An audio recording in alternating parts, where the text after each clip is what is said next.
ভারতের হামলার প্রতিশোধ হিসেবে ভারতের সামরিক স্থাপনাগুলোতে গোলাবর্ষণ করেছে পাকিস্তান। এ সময় 40 থেকে 50 জন ভারতীয় সেনা নিহত হয়েছে বলে পাকিস্তানের পক্ষ থেকে জানানো হয়েছে।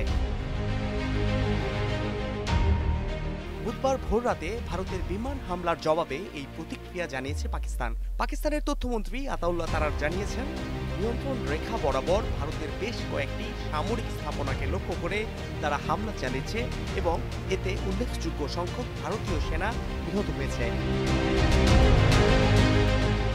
ভারতীয় পুলিশের বরাত দিয়ে জানানো হয়েছে, ভারতের পুঞ্জ জেলায় পাকিস্তানের গোলাবর্ষণে কমপক্ষে 16 জন বেসামরিক নাগরিক ও একজন ভারতীয় সেনা নিহত হয়েছেন। সীমান্ত এলাকার বাসিন্দারা নিরাপত্তার খোঁজে গ্রাম ছেড়ে পালিয়ে গেছেন।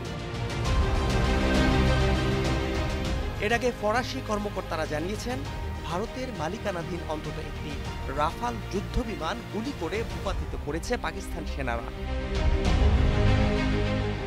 ভারত এখনও পাকিস্তানের দাবি করা 40 থেকে 50 জন সেনা নিহতের বিষয়ে কোনো জবাব দেয়নি। ভারতের সংবাদ মাধ্যমগুলো বলছে, সীমান্তে গোলাবর্ষণে এখন পর্যন্ত দেশটির 1 জন সেনা ও 12 জন বেসামরিক নাগরিক নিহত হয়েছে। Fahad Shahriar, news desk, global television.